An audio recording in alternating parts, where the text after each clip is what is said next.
Itu jadi kalau kita cari bab kurban di kitab fikih nggak ketemu tuh. Kitab fikih nyebutnya udhiyah dari kalimat duha. Kenapa disebut duha? Karena dulu Nabi Muhammad SAW menyembelih kambing yang dia sembelih itu waktunya duha. Makanya kambing yang disembelih di hari raya Idul Adha disebutnya dengan istilah udhiyah. Udhiyah asyatul lati tudbahu dohwatan. Kambing yang disembelih di waktu duha taqarruban ilallah sebagai bentuk taqarrub. Makanya namanya udhiyah. Dan waktu duha itu juga lah waktu di mana Sayyidina Ibrahim menyembelih Sayyidina Ismail yang kemudian diganti oleh Allah dengan kambing kibas. Kalau kita nyebutnya tuh kambing bandot. Tahu gak bandot? Shon the sheep, tahu Shon the sheep? Ah itu tuh kambingnya begitu tuh. Itu dia, bukan kambing Jawa yang model itu bukan. Itu kibas itu bandot tuh. Bener gak menyebutnya sini bandot? Ya. Orang Cengkareng nyebutnya bandot tuh, orang kampung orang tua saya. Kalau anak sekarang nyebutnya Shon the sheep. Nah itu begitu tuh. Jadi kurban itu saya nggak tahu muncul dari mana istilah kurban, tapi kalau kita lihat Al-Quran, nama kurban itu muncul ketika Allah menceritakan tentang Qabil dan Habil. Ini nyambung nih ceritanya sama Sayyidina Ibrahim alaihi salam. Kata Allah kan watlu alaihim naba abnai adam bil haq idz qarraba qurbanan, kan begitu. Ceritakanlah wahai Muhammad kepada orang-orang tentang cerita dua anak Adam. Siapa dua anak Adam? Qabil sama Habil. Idz qarraba qurbanan. Ketika Qabil dan Habil itu mendekati Allah, bertaqarrub kepada Allah, kurbanan dengan kurban, dengan pendekatan. Kurbannya Qabil jagung, kurbannya Habil kambing gitu. Tahu kan kenapa ini Qabil Habil kurban? Karena perebutan cewek gitu. Kan ya yang diperebutin siapa? Iklimah kan. Jadi dulu bapak moyang kita emang udah perebutan cewek itu. Makanya sekarang orang perebutan cewek nggak tanggung-tanggung, rumah dijual sama dia. Dulu itu Qabil kan Nabi Adam tuh lahir bukan Nabi Adam, bininya Sayyidah Hawa itu ngelahirin 20 kali kan. 20 kali ngelahirin gitu. Gak usah bayangin bagaimana 20 kali. 20 ngelahirin, sekali lahirnya kembar kan. Cewek laki. Kandungan pertama lahir Qabil sama perempuan namanya Iklimah. Kan ya? Qabil Iklimah, kandungan pertama. Kandungan kedua lahir namanya Habil, perempuannya Layudha. Kan ya? Qabil sama Iklimah, Habil sama Layudha. Lalu turun perintah oleh Allah untuk nikahin anak-anaknya. Cuman syaratnya kata Allah jangan satu rahim. Jadi silang rahimnya. Jadi rahim pertama laki-laki kawin sama rahim yang kedua perempuan. Begitu seterusnya. Itu baru 2 kandungan ada perintah begitu. Si Qabil nih kagak seneng gitu. Jadi karena aturan seperti itu berarti Qabil harus nikah sama Layudha. Kan ya? Yang dapat Iklimah Habil. Qabil nggak seneng nih. Alasannya kalau kita buka kitab-kitab tafsir, emang Iklimah ini lebih cantik daripada Layudha kan gitu. Ini kalau dibilang cantik berarti cantik beneran. Karena dulu perempuan kagak ada bandingannya kan, cuma 3 perempuan tuh.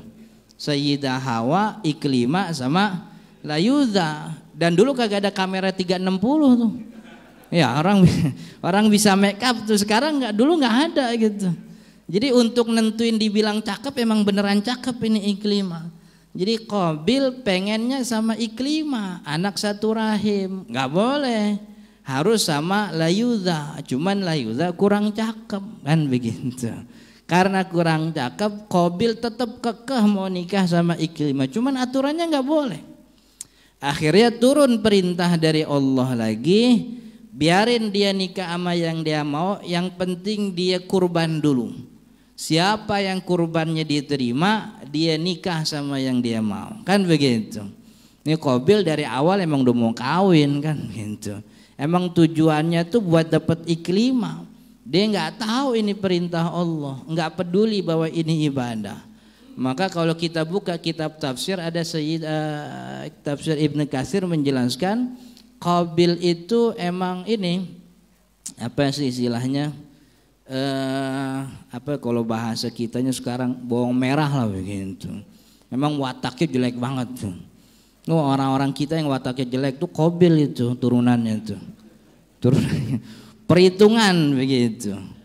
Dia hartanya banyak tapi yang dia pilih buat kurban itu jagung yang jelek-jelek. Jadi jagung yang bagus dipisah-pisahin, jagung yang jelek baru lah dia ikat buat kasih persembahan buat Tuhan katanya. Diikat itu jagungnya, dibawa ke atas bukit. Bahkan kalau di kitab tafsir juga dijelasin, itu lagi bawa nih, lagi gotong jagung dia ngaso. Pas lagi ngaso ternyata di itu iketan tuh masih ada jagung yang bagusan. Itu dibuka ikatannya, dipisahin lagi yang bagusan tuh. Itu yang jelek-jelek benar itu dibawa tuh. Apa namanya, kalau bahasa kitanya buat syarat aja kan gitu. Yang penting mah buat syarat. Kan orang kita ngomong kayak gitu, buat syarat aja, buat syarat gitu. Yang penting mah ada kurban kan begitu. Akhirnya yang jelek itu ditaruh. Nah Habil tahu ini perintah Allah, ini jadi kesempatan buat ibadah sama Habil. Habil peternak kambing, akhirnya dia pilih kambing yang paling gemuk. Kambing domba tadi, kambing bandot tadi, kambing kibas, dia dipilih yang paling yang paling gede, yang paling gemuk dia persembahin, naik di atas bukit taruh. Malam harinya turun api dari langit membakar persembahan Habil, begitu. Nggak usah pikirin bagaimana apinya turun gitu.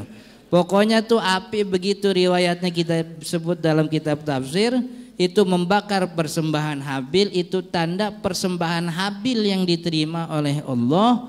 Persembahan Qabil cuman dimakan sama binatang melata, enggak jadi terima oleh Allah Subhanahu wa taala.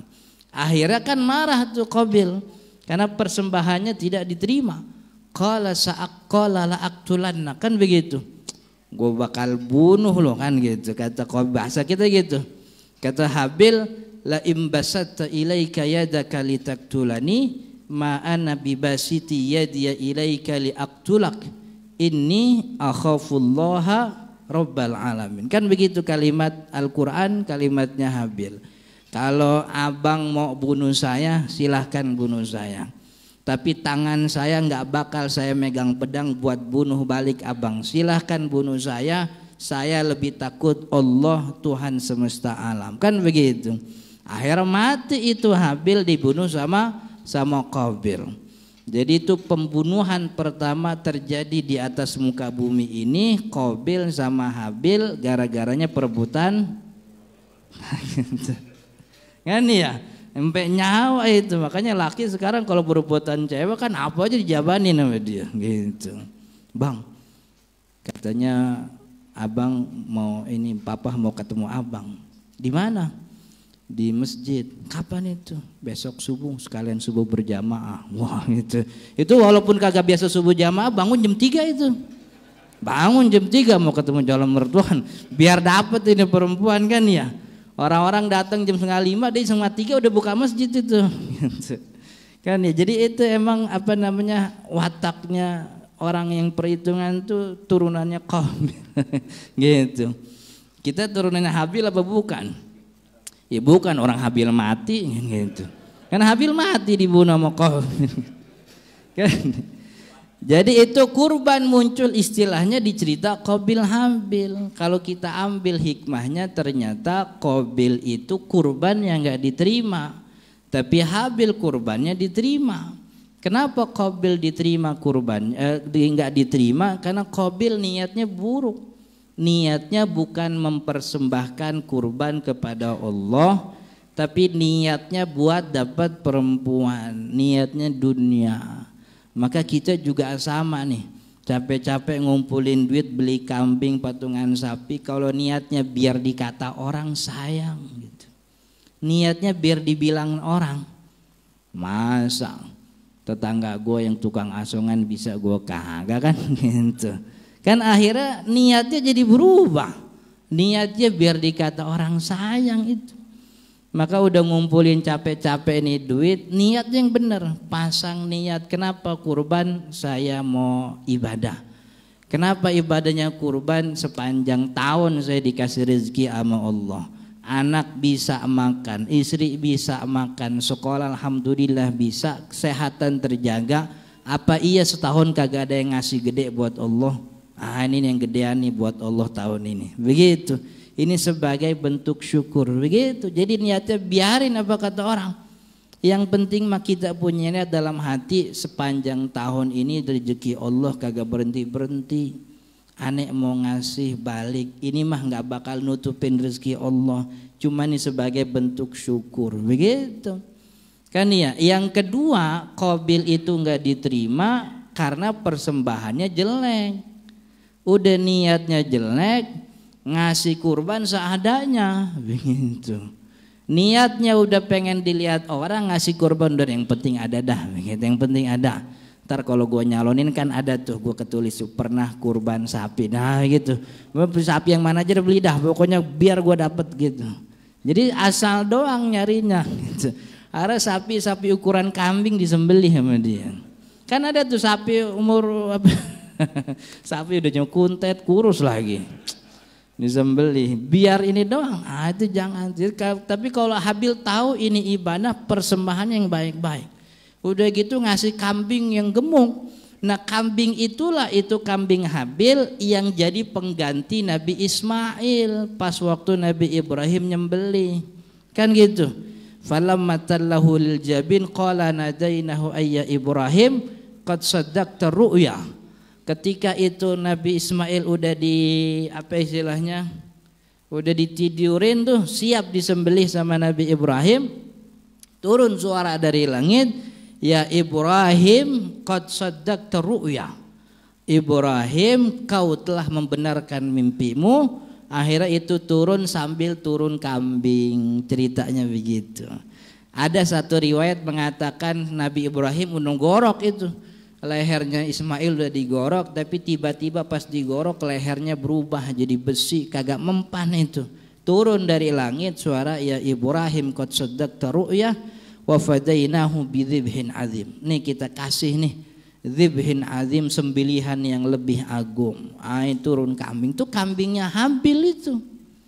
Jadi kambingnya Habil tuh lumayan lama tuh di langit tuh. Dari zaman Nabi Adam sampai zaman Nabi Ibrahim. Jangan-jangan di atas ada itu apa namanya, ada kulkas. Kayak omongannya siapa tuh? Dukun siapa? Si Rara. Pokoknya bagaimana urusannya itu kambing Habil turun kepada Nabi Ibrahim. Itu penamaan kurban. Jadi mungkin populer di kita namanya kurban biar kita ingat-ingat cerita Qabil sama Habil. Dulu Qabil kurbannya gara kita nggak boleh begitu. Kita harus kurbannya mirip Habil. Lalu apa hukumnya kurban? Hukumnya kurban sunnah muakkadah. Dia bukan kewajiban. Bukan kewajiban.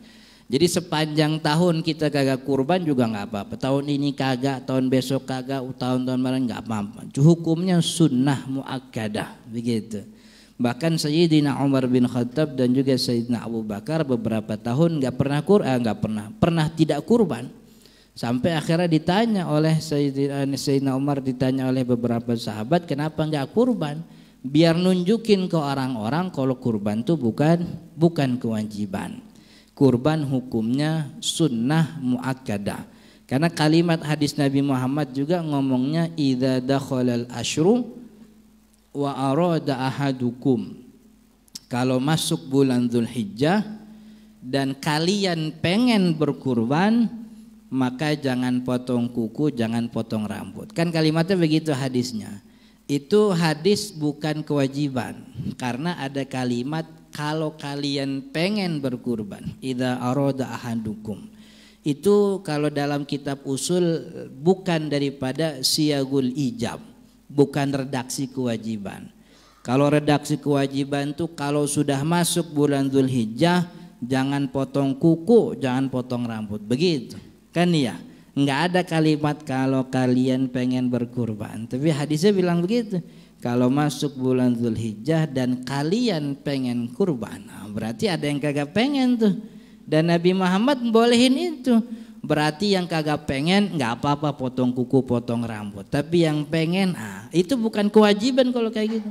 Kalau kewajiban kan kagak boleh ada pilihan. Suka nggak suka, mau nggak mau ya kudu kerjain. Subuh nih wajib, suka nggak suka kerjain subuh 2 rakaat. Waktunya subuh terbit fajar, kan begitu. Jadi redaksi hadisnya itu bukan redaksi kewajiban, maka mazhab Syafi'i bilang kurban hukumnya sunnah muakkadah. Tapi kurban bisa jadi wajib make 2 perkara. Ini yang sering kagak disebutin. Kurban bisa jadi wajib, yang pertama ayyaltazimat taqarruba ilallahi ta'ala biudhiyatihi. Dia mewajibkan dirinya untuk beribadah dengan kurban, yang dalam bahasa lain kita sebut dengan istilah nazar. Jadi kurban jadi wajib kalau kitanya nazar.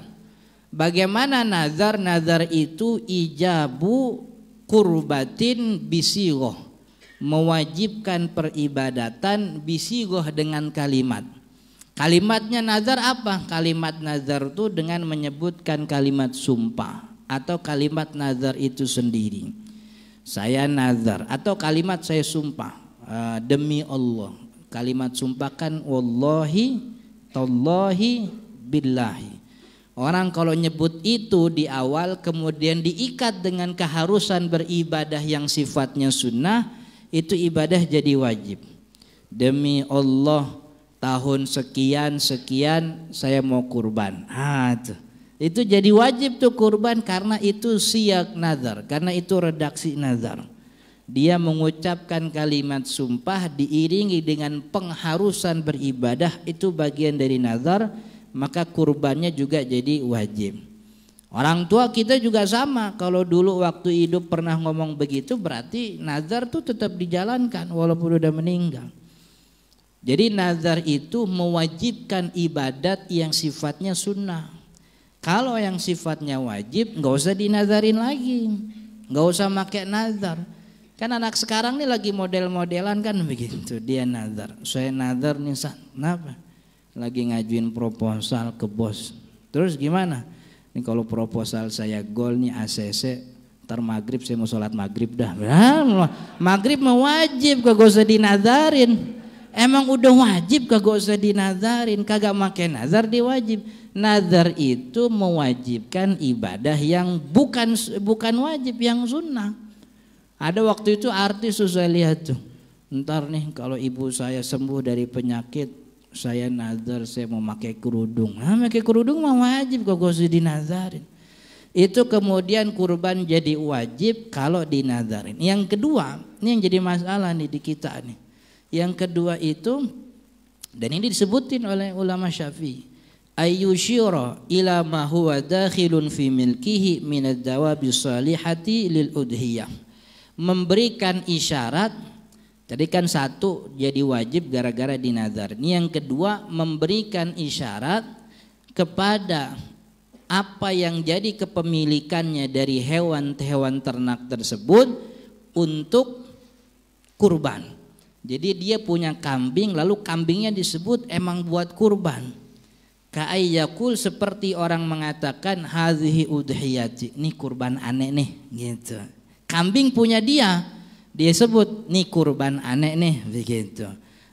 Atau dia mengatakan saudhahi bihadhihi syah, gue mau kurban ntar make kambing ini. Nah, itu juga bagian daripada sebenarnya bukan nazar, tapi dia mengambil porsi terbesar daripada nazar.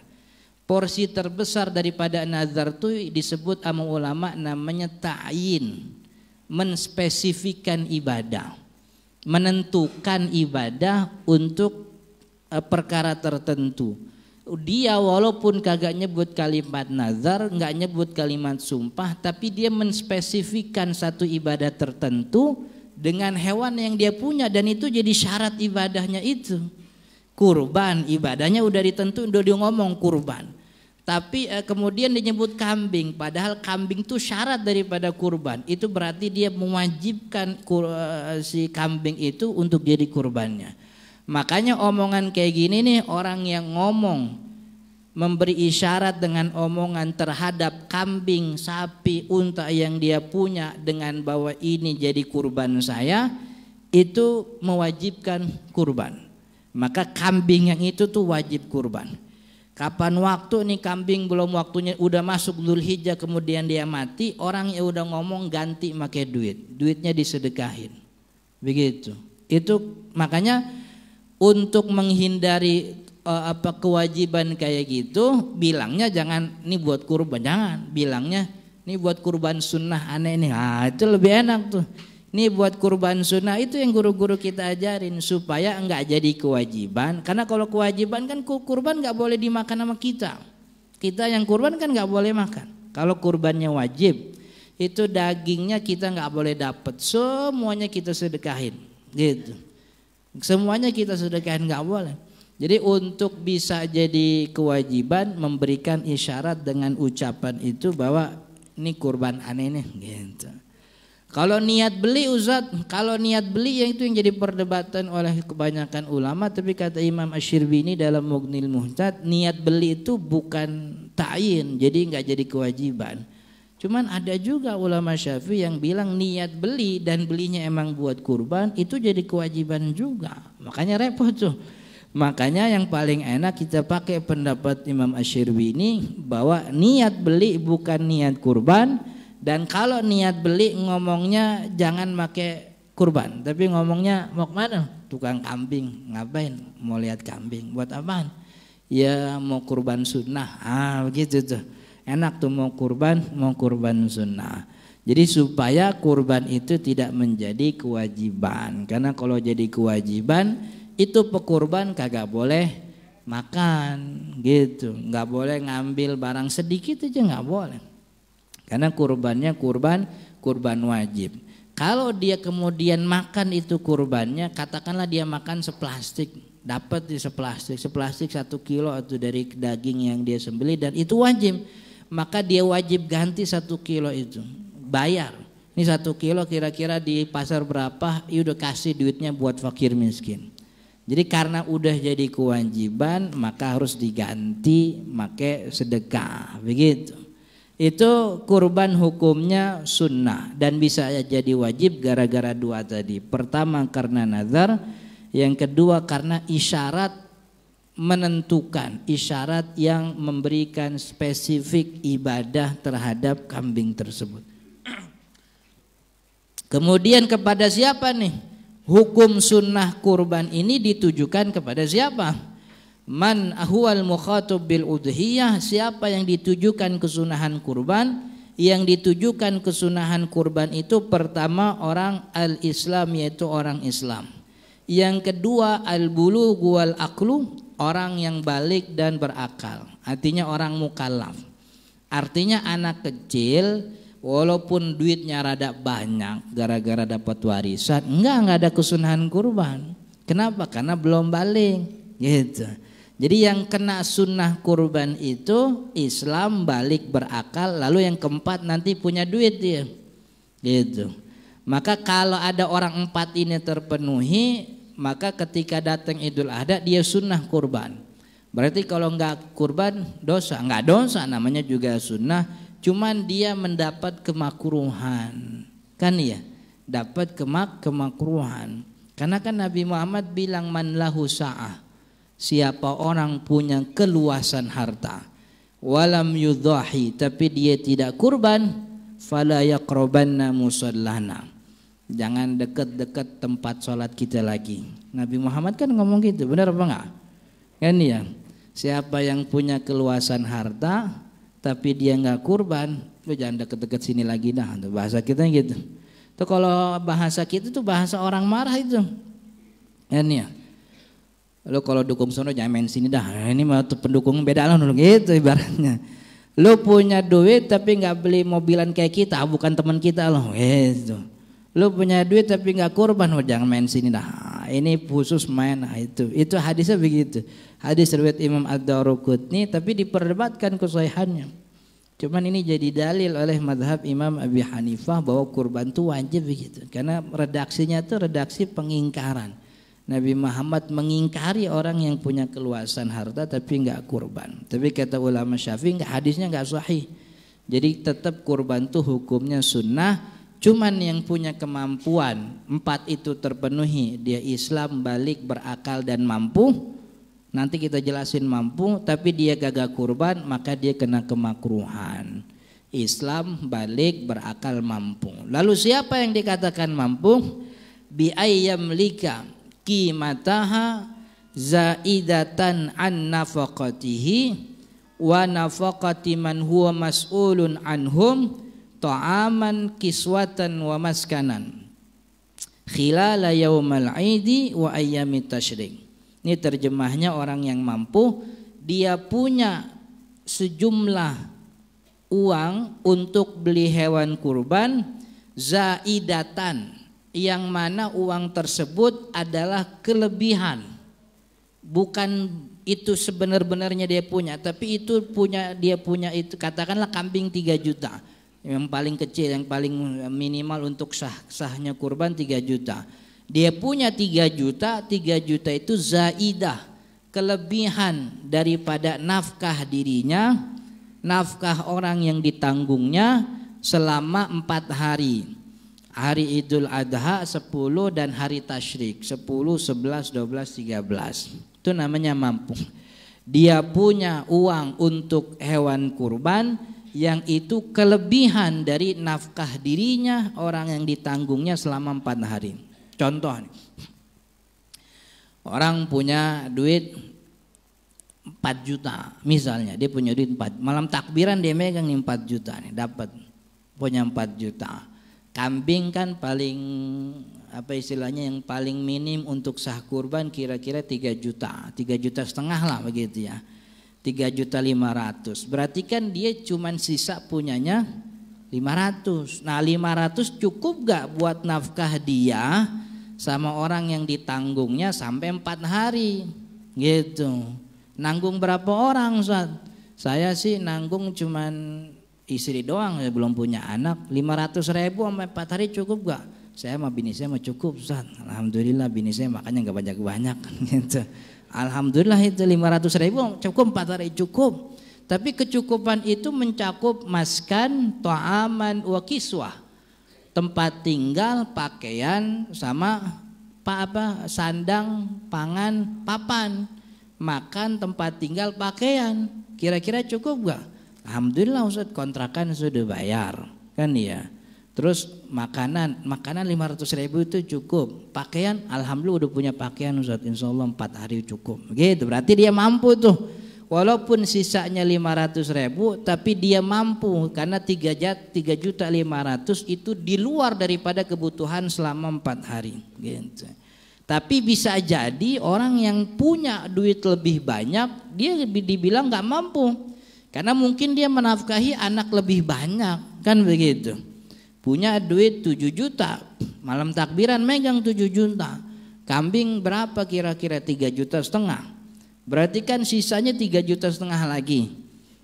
Nafkahin berapa orang? Istri di rumah 1 Ustaz. Terus anak berapa? Anak sih 4. Nah, anak 4 istri 1, ente jadikan 6 tuh, 6 orang. 6 orang kira-kira sampai 4 hari cukup gak? Bukan 6 orang Ustaz. Istri yang di rumah mengatung. Yang di luar rumah beda lagi tuh. Ada berapa? Ada 2 lagi bini. Bini 2 lagi, iya 2 lagi. Yang nomor 2 di mana? Nomor 2 di kebun nanas. Punya anak? Ada anak 3.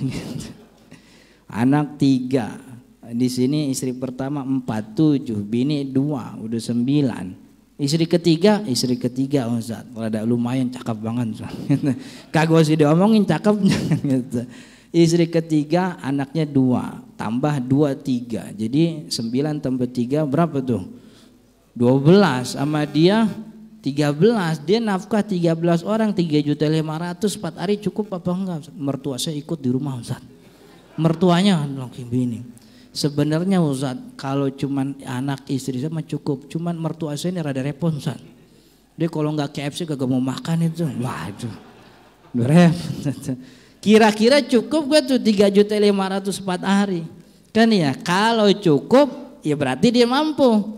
Tapi kalau 3.500.000 nggak cukup karena mungkin waktu itu tanggal sekarang kan Idul Adha tanggal 9 masih awal bulan kan?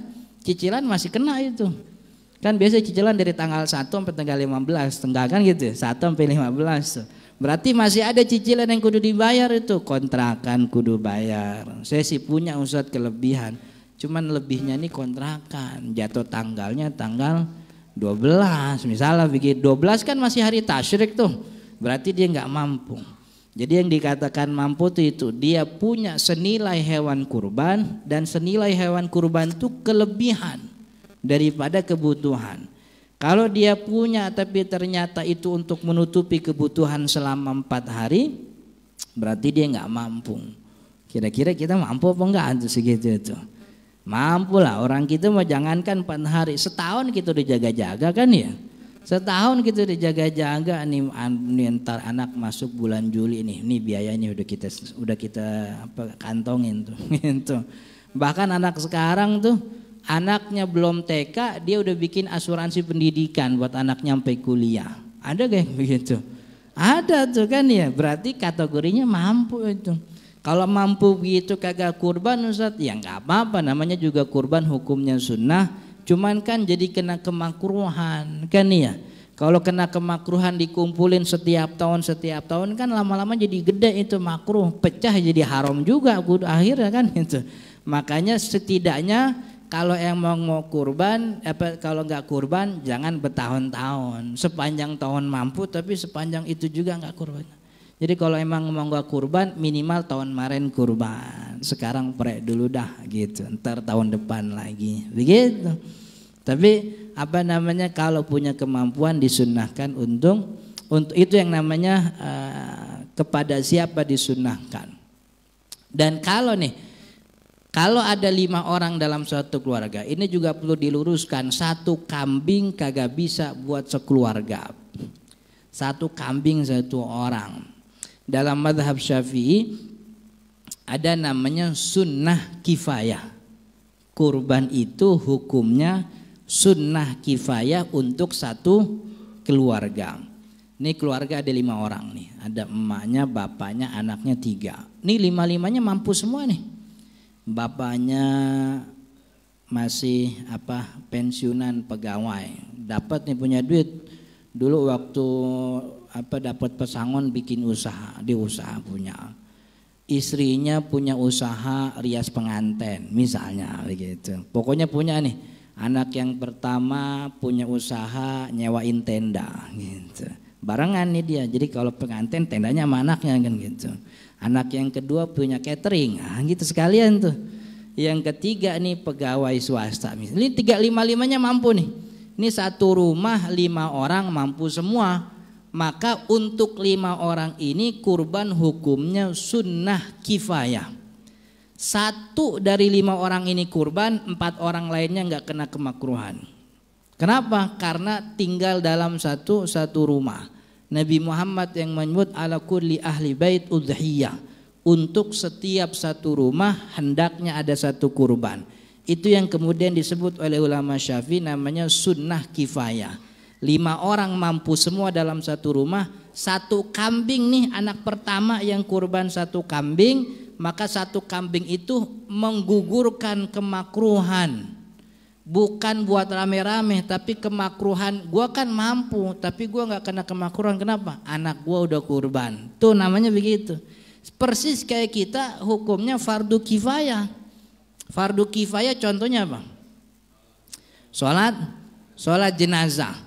Ada 1 kampung 100 orang. meninggal satu orang, sisa 99. Maka itu 99 orang hukumnya berdosa kalau kagak ada yang nyolatin. Bener apa enggak? Ini 99 keluar dari rumahnya 1, 2, 3, 10 orang nyolatin. Sisa 89. 89 yang kagak sholat jenazah dapat dosa gak? Kagak. Tapi dapat pahala gak?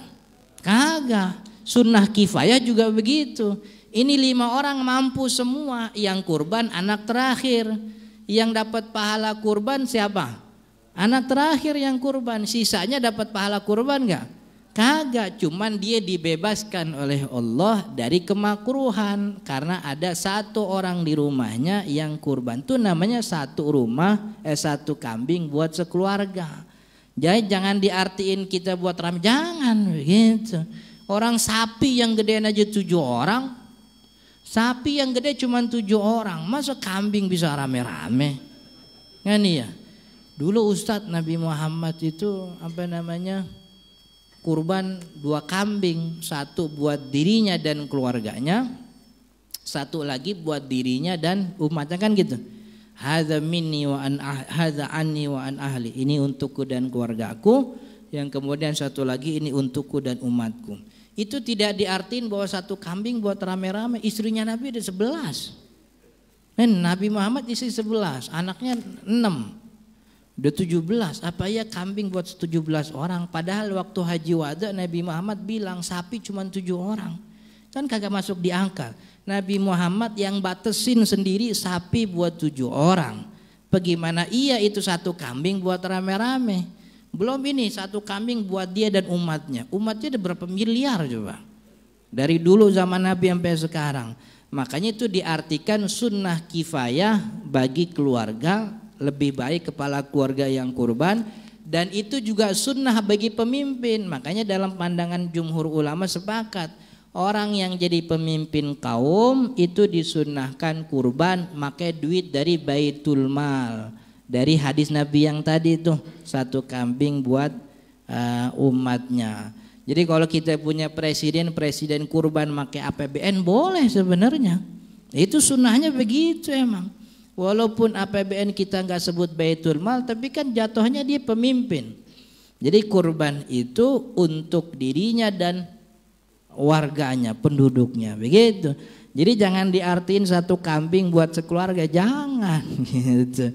Ini dari tahun berapa nih mulai muncul populer tuh pendapat begitu tuh?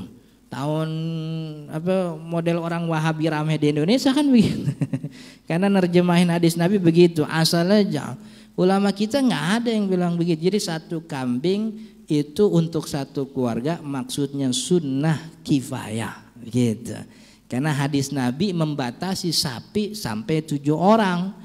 Dalam riwayat lain sapi 10 orang. Tapi kata ulama Syafi'i sapi maksimal 7 orang. Begitu. Maksimal 7 orang. Kemudian apa syarat? Udah ini ya? Belum. Udah yang track belum. Syaratnya la tasihul udhi, tanggung nih kita ngasih syarat kurban. Syarat kurban la tasihu illa an takuna min ibilin. Kurban tidak sah kecuali kalau unta dan sebangsanya, au baqarin atau juga sapi dan sebangsanya, au ghanamin atau juga kambing dan sebangsanya. Jadi ibil, unta, kan unta ada macam-macam tuh. Ada unta yang 1 punuk, ada unta yang 2 punuk, ada unta macam-macam tuh jenisnya. Jadi yang selama unta boleh. Yang kedua sapi, semua jenis sapi boleh jadi kurban. Yang penting masih sebangsa sapi. Banteng boleh itu. Kalau ada yang mau megangin tuh. Boleh, itu masih sebangsa sapi. Kebo yang kita bilang, kita kan bedain kebo sama sapi, sama aja. Yang tidak boleh itu disebutkan oleh Imam Asy-Syirbini al-jamusul wahsyi. Jamus wahsyi itu kalau Indonesia terjemahnya bison. Tahu gak bison? Ya, dia kan modelan sapi kan gitu. Cuman dia buas kan gitu. Itu yang tidak boleh dijadikan hewan-hewan kurban. Nah, kambing semuanya kambing. Dari mulai kambing Jawa, apalagi sih kambing di Indonesia banyak banget. kambing etawa gitu, kambing enangis kan gitu. Dia tadi etawa enangis, kambing bandot, kambing apalagi, macam-macam lah. Pokoknya semua jenis kambing itu boleh jadi sembelihan. Nah, syaratnya 3 hewan itu sudah memenuhi umur. Kata Nabi Muhammad, la tadzbahu illa musinnah.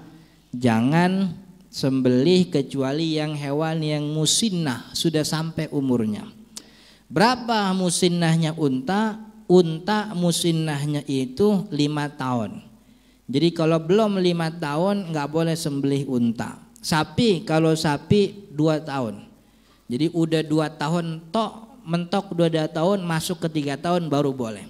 Jadi kalau sapi masih 1 tahun atau masih jalan mau ke 2 tahun belum boleh. Jadi harus 2 tahun dulu, mau jalan ke 3 tahun tuh yang baru musinnahnya sapi begitu. Nah, musinnahnya kambing itu yang jadi perdebatan.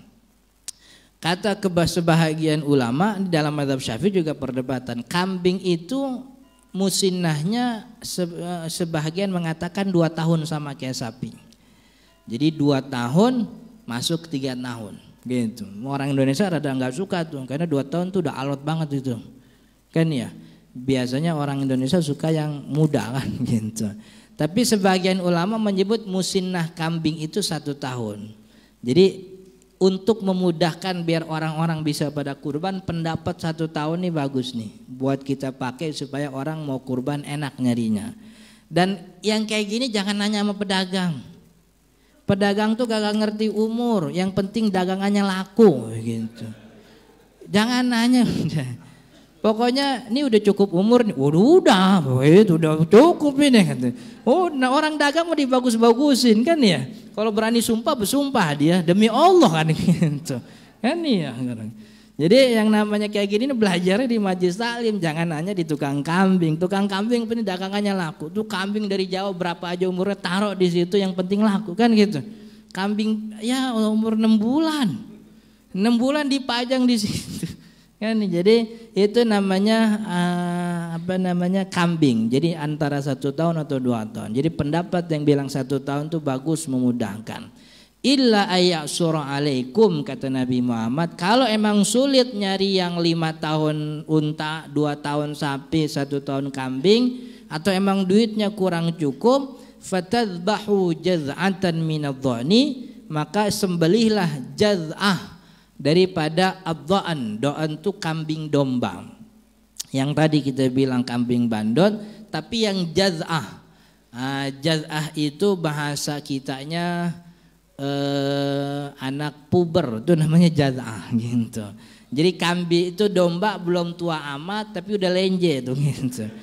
Itu umur berapa Ustaz? Itu domba itu setengahnya kambing.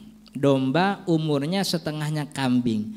Kalau kita pakai pendapat kambing minimal 1 tahun, berarti domba minimal 6 bulan gitu. Kalau kita pakai pendapat kambing 2 tahun, berarti dombanya yang 1 tahun. Tadi kita bilang pendapat yang memudahkan kita, kambing minimal 1 tahun, jadi domba kita pilih yang sudah 6 bulan masuk ke 1 tahun. Itu namanya jaz'ah minadh-dha'ni, begitu. Itu syaratnya. Lalu syaratnya apa lagi selain umur? Syaratnya dia terbebas dari aib. Aibnya apa? Ada 4 aib yang disebutkan oleh Nabi Muhammad kagak boleh ada di kambing, di hewan kurban. Pertama, aibnya al-aura'ul bayyinu auruha, wal maridhatul bayyinu maraduha, wal arja'ul bayyinu arjuha, wal ajfa'ul lati la tunqi. Pertama, aura'ul bayyin auruha, yaitu buta sebelah gitu. Jadi kalau matanya kan sering ya, karena kan kambing ke Jakarta tuh dari Jawa naik truk gitu, kadang ketendang-tendang sama temannya sendiri dia, gitu, ketendang sama temannya sendiri atau gajulukan atau keinjek, jadi nyampenya pincang begitu. Jadi yang pertama aura, buta sebelah. Kalau buta dua-duanya ya lebih-lebih lagi betul duanya. Buta sebelah aja nggak boleh, apalagi duanya gitu. Kemudian yang kedua, punya penyakit al-maridhatul bayyinu maraduha, punya penyakit yang sakitnya mempengaruhi dagingnya. Jadi dagingnya jadi berkurang begitu. Yang ketiga, jadi kambingnya tuh matanya sehat, kakinya bisa jalan, cuman ngerem aja kambing gitu tuh. Kan nih lagi sakit itu, nggak mau berteman sama orang gitu. Lagi kalau anak sekarang lagi mental shock bahasanya gitu. Gitu. Dia mentalnya tuh kena mental tuh, jauh-jauh dari Jawa pulang sini dia nggak kenal siapa-siapa gitu tuh. Itu punya penyakit tuh. Yang ketiga al-arja. Arja itu pincang sebelah.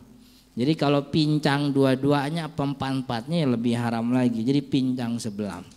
Yang keempat al-ajfa. Al-ajfa itu kurus. Jadi walaupun mungkin matanya sehat nggak ada penyakit tapi kurus gitu. Nah, itu juga sama al-ajfa. Jadi yang kalau kita pegang tuh apa namanya di atas pantatnya tuh itu udah kita udah megang tulang gitu.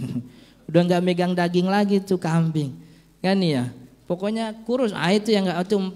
Dan kata ulama Syafi'i bukan cuma 4, karena 4 ini yang disebutkan oleh Nabi Muhammad, tapi secara umum segala penyakit yang mempengaruhi keutuhan daging kambing. Umuran kayak gini nih kambing mestinya segini. Tapi ternyata dadanya misalnya apa istilahnya korengan misalnya begitu, dadanya korengan. Gara-gara korengan itu kan dagingnya jadi berkurang kan ya. Itu yang juga sama mempengaruhi keabsahan hewan kurban. Jadi dia harus terbebas dari apa namanya cacat. Kemudian waktunya kapan? Yabtadi'u waktuha ba'da tulu'i syamsi, mulai waktu sembelih setelah terbit matahari hari Idul Adha, bimiqdari ma yattasi'u li rak'ataini wa khutbataini. Sekedar selesai orang sholat 2 rakaat dan 2 khutbah. Artinya bagi orang yang kagak dapat sholat Idul Adha mau langsung potong kambing, nunggu habis terbit matahari, kira-kira 2 rakaat 2 khutbah berapa menit? 2 rakaat kira-kira 5 menit, 2 khutbah kira-kira 10, berarti 15 menit habis terbit matahari baru dia boleh gitu. Tapi kalau kita kan sholat dulu, habis sholat khutbah, habis khutbah baru. Dan sunnahnya Idul Adha itu diburu-buruin sholatnya. Kalau Idul Fitri kan dientar-entarin kan gitu, entar karena nunggu orang yang zakat. Tapi kalau Idul Adha mah dicepetin, udah ketahuan nongol tuh matahari langsung sholat, biarin orang ketinggalan gitu. Pokoknya yang penting habis sholat langsung motong kambing. Kalau kita ngikutin Nabi, habis sholat Nabi Muhammad belum zohor, beliau SAW udah makan daging sembelihan dia. Jadi belum zohor dia udah makan itu daging sembelihannya. Makanya sunnahnya Idul Adha dipercepat. Dia kira-kira lah dipercepatnya gitu. Kalau khotibnya belum datang ya jangan dulu gitu. Kesian dia gitu. Pulang kagak bawa amplop kan kesian. Jadi itu waktunya. Sampai kapan? Sampai matahari terbenam di hari tanggal 13 Dzulhijjah, hari terakhir tasyrik.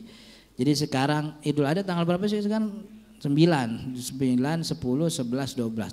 Tanggal 12 Juli berarti maghrib tanggal 12 Juli atau maghrib hari terakhir tasyrik itu waktu yang apa namanya udah batas maksimal. Jadi asar itu habis asar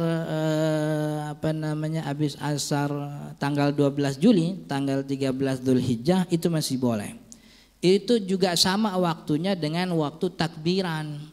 Jadi takbiran Idul Adha itu dari mulai maghrib hari Arafah, bahkan kata sebagian ulama subuh hari Arafah tanggal 9 udah boleh takbiran.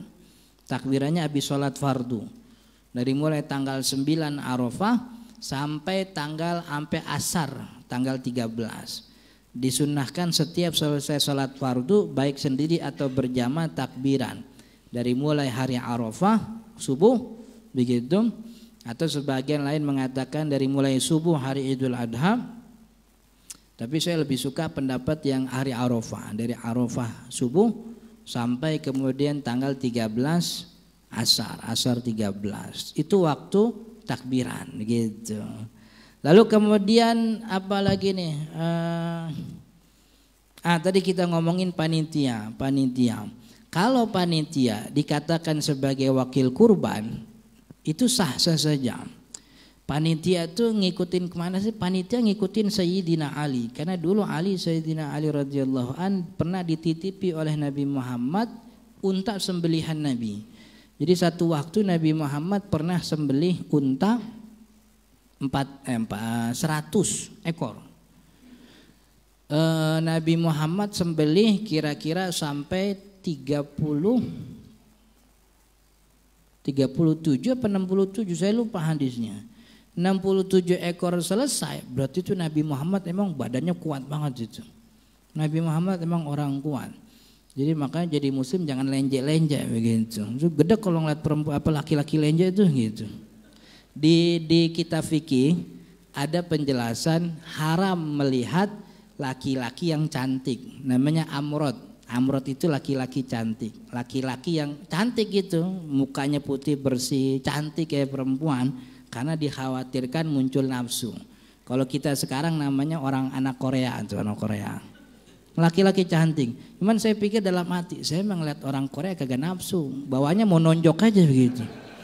Gedek aja ngeliatnya, gedek ngeliat laki-laki lenja begitu tuh gedek begitu. Bawahnya mau nampol aja itu. Laki-laki begitu tandanya gitu. Ini Nabi Muhammad tuh kuat itu orangnya. Gitu. Jadi beliau motong sampai 63 atau 37 atau 67, kemudian beliau kasih Sayyidina Ali. Nah Sayyidina Ali kan juga nggak sanggup. Akhirnya Sayyidina Ali itu ngasih itu sisa unta kepada tukang jagal. Karena dikasih ke tukang jagal, dipesan sama Nabi Muhammad, jangan ngasih upah dari kambing ini ke tukang jagal. Kasih duit aja dari ente punya, begitu. Jadi Sayyidina Ali itu walaupun belum ada merek panitia, itu mirip kayak panitia zaman sekarang. Nampung itu untanya Nabi kemudian dikasih ke tukang jagal, kan begitu. Berarti kalau dari hadis ini panitia bukan tukang jagal. Panitia itu cuman ngumpulin doang, gitu. Artinya karena panitia bukan tukang jagal, boleh ngambil, boleh. Makan boleh, boleh. Cuman panitia jatahnya jangan taruh depan masjid, diumpetin di belakang. Takutnya kalau ada yang datang belum kedapetan, lihat masih ada itu kayak apa namanya plastik, ternyata nggak boleh, itu membuat panitia tuh sewot banget itu. Sewot banget bener. Udah punya kupon dia, bawa kupon dia bener. Itu kejadian di mana-mana begitu. Dia bawa kupon, nyampe situ masih ada tuh plastik gunung tinggi banget, katanya ini mah buat panitia. Sewot apa enggak tuh gitu. Makanya panitia kalau mau ngejatahin, jatahin cuman taruh di belakang. Biar kagak kelihatan orang begitu. Jadi panitia boleh ngambil. Cuman itu tukang jagal enggak boleh dikasih kambing. Boleh gak dikasih daging kambing Ustaz? Boleh, tapi bukan sebagai upah motong. Upah motongnya pakai duit. Makanya kita profesional aja, mengikuti hadis Nabi. Pak Haji kalau motong satu kambing berapa tarifnya gitu. Kalau kambing sih 2 gocap lah begitu. Sapi rada gedean nih, sapi 200. Sekarang sapi tukang jagal sapi satu sapi berapa? Iya mahal tuh lumayan itu. Nah duit kayak gitu itu minta dari pekurban, minta aja. Orang naruh sapi biayanya berapa, biaya ongkos. Kan bukan cuma buat tukang jagal, kita kan juga nyewa terpal. Tuh gali tanah buat ngubur darah kan begitu. Ini terpal ditakbirin kagak jadi terpal kan gitu. Kudu make duit. Ini orang mau naruh kambing sini nggak apa-apa. Cuman bayar biaya. Kalau kambing sih murah karena bisa motongnya gampang. Tapi kalau sapi rada mahalan, kita ngasih tukang jagal. Jadi tukang jagal dikasih duit itu sebagai upah jagalnya. Tapi kalau kambing dagingnya bukan sebagai upah. Cuman boleh dapat karena udah dikasih duit sebagai upah, maka boleh dia ngambil kambing. Itu menghilangkan kesan bahwa daging itu sebagai upah. Kalau upah, kalau cuma dikasih daging, itu kesannya daging itu jadi transaksi. Gua motong, gua dapat daging, itu kan jadi transaksi jual beli akhirnya. Itu yang dilarang. Maka untuk menghilangkan kesan itu kasih duit sebagai upah tukang jagal, kemudian dapat lagi daging sebagai hadiah karena kan dia orang situ sendiri, nggak ada masalah. Dan saya saran bagi pekurban begitu. Kalau yang emang bisa, kalau sekedar kambing motong sendiri. Saya nih kurban di di musola mertua. Itu saya pesan, ini kambing kalau gue belum datang jangan dipotong, gue sendiri yang motong. Saya bilang begitu. Jadi kalau kambing makan kita semua bisa insya Allah. Jadi yang paling bagus itu kan sembelih sendiri, kan ya. Walaupun dititipin kita punya kemampuan nitip, ntar kambing gue sendiri yang motong ya, begitu. Tawarin Pak Haji mau potong diri enggak dah, gue repot potongannya. Kalau emang kita nggak motong, minimal kita menyaksikan kambing yang disembelih tadi, gitu. Jadi untuk mendapat kesunahan sebaiknya motong sendiri sebagaimana sunnah Nabi Muhammad dan juga para sahabat. Para sahabat kan motong sendiri. Kan nggak ada ceritanya para sahabat ngumpulin kambing ke Nabawi gitu dikumpulin, gitu. Nggak ada. Memang pada motong sendiri. Jadi itu berkaitan dengan panitia. Bagi saya panitia bukan tukang jagal. Begitu. Yang tukang jagal tuh yang motong begitu. Yang motong itulah yang disebut tukang jagal. Itu nggak boleh dapat daging. Dia dapatnya upah, dagingnya hanya sebagai hadiah. Wallahu taala alam, mudah-mudahan bermanfaat. Kalau memang ada pertanyaan, masih ada nanya gak nih udah jam segini? Boleh? Boleh. Ada yang mau nanya boleh. Silahkan kalau ada yang mau nanya. Baik para jamaah sekalian, alhamdulillah kita dapat pencerahan ya, dapat ilmu dari Ustadz. Mungkin ada pertanyaan dari para jamaah? Oh, ada. Baik Pak.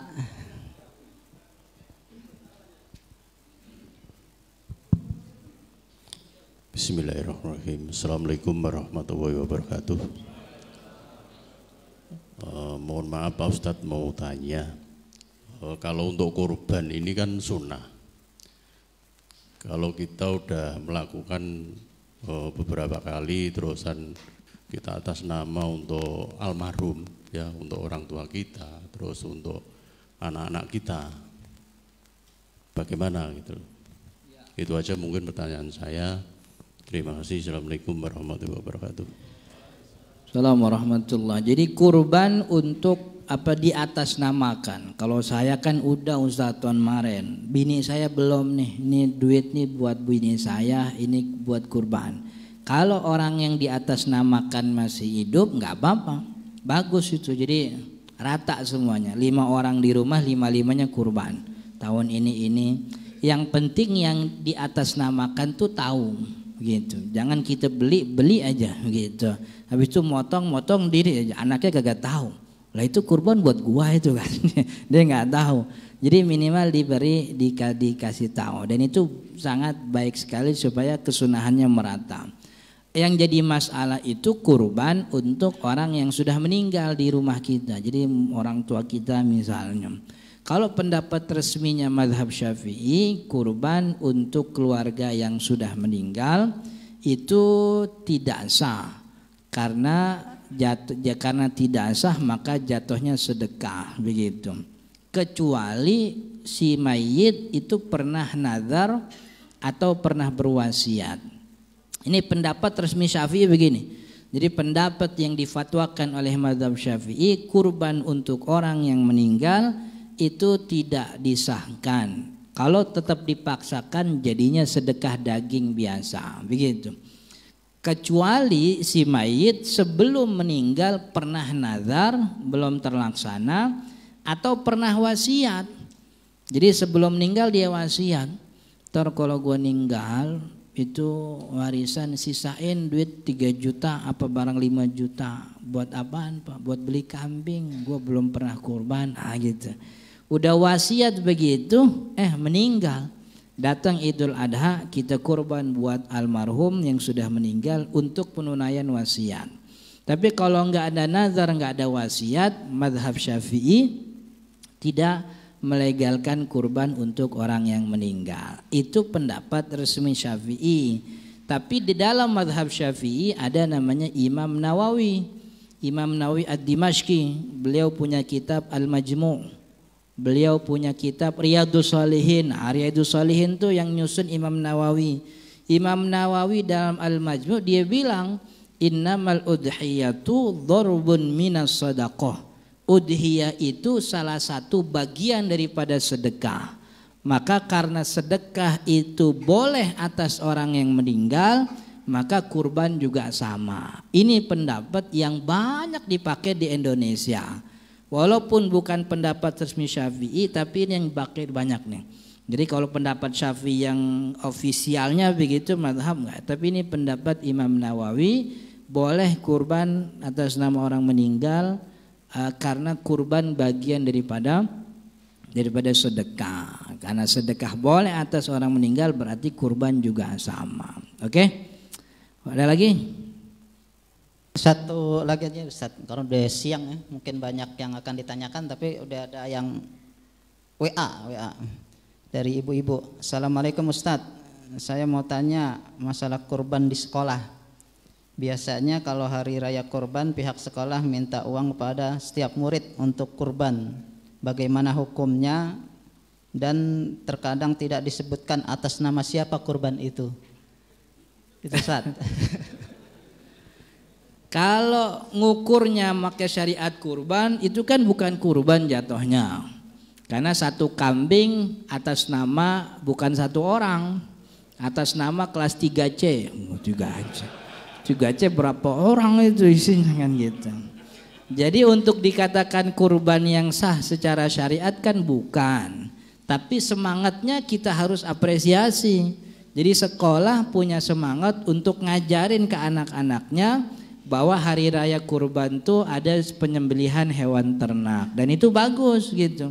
Maka ketika duit itu terkumpul begitu, kambing itu agar sah jadi kurban diatasnamakan gurunya aja. Jadi sebagai hadiah dari anak-anak kepada guru yang jadinya berkurban. Boleh ya boleh. Itu hitung-hitung kita ngasih apa istilahnya, terima kasih sama guru. Guru udah ngajarin kita itu anak-anaknya. Kemudian gurunya gaji cuman sekian, nggak pernah mampu kurban. Mumpung Idul Adha anak-anak ngumpulin, kasih atas nama guru. Jadi sah itu atas nama gurunya kurban. Insya Allah anak-anaknya juga dapat pahala sedekah. Begitu.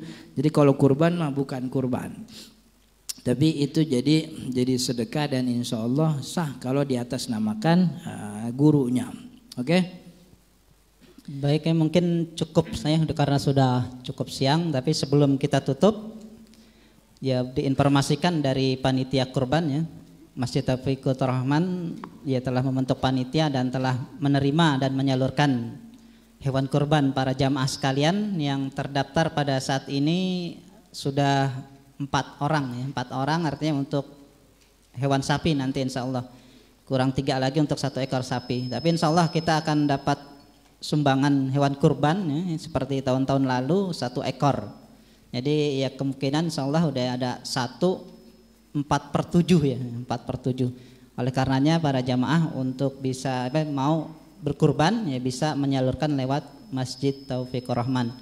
Yang kedua, para jamaah yang ingin melihat ulang ya, tayangannya bisa dilihat di YouTube ya, klik Masjid Taufikur Rahman, insya Allah bisa dilihat di YouTube tersebut untuk mengulang-ulang pelajaran yang telah ya kita pelajari di ba'da subuh ini. Dan mungkin masih banyak lagi pertanyaan ya yang dari para jamaah, karena waktu sudah siang mungkin kita cukupkan pada hari ini. Mungkin kita tutup dengan doa pada Ustadz, dimohon memimpin doa bersama.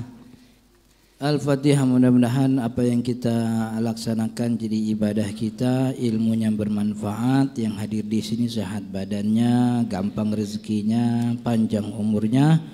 Orang-orang yang sakit dari keluarga kita juga disembuhkan oleh Allah, diberikan kemudahan bagi yang dapat kesulitan, dan juga diberikan jalan keluar bagi yang mendapat kesempitan. Al-Fatihah. A'udzubillahi minasyaitonir rajim. Bismillahirrahmanirrahim. Alhamdulillahirabbil alamin arrahmanir rahim maliki yaumiddin. Iyyaka na'budu wa iyyaka nasta'in. Ihdinas siratal mustaqim siratal ladzina an'amta 'alaihim ghairil maghdubi 'alaihim waladdallin. Amin. Allahumma shalli 'ala sayyidina Muhammad wa 'ala ali sayyidina Muhammad. Allahumma ighfir lana dhunubana wa liwalidina warhamhum kama rabbana shighara. Allahumma anfa'na bima 'allamtana wa 'allimna ma yanfa'una warzuqna ilman nafi'an warzuqna fahman sahihan fid din ya rabbal alamin. Allahumma ij'al jam'ana hadha jam'an marhuma واجعل تفرقنا من بعد هذا تفرقا معصوما وصلى الله على سيدنا محمد وعلى آله وصحبه وسلم والحمد لله رب العالمين. السلام عليكم ورحمة الله وبركاته. Ya demikian kajian kita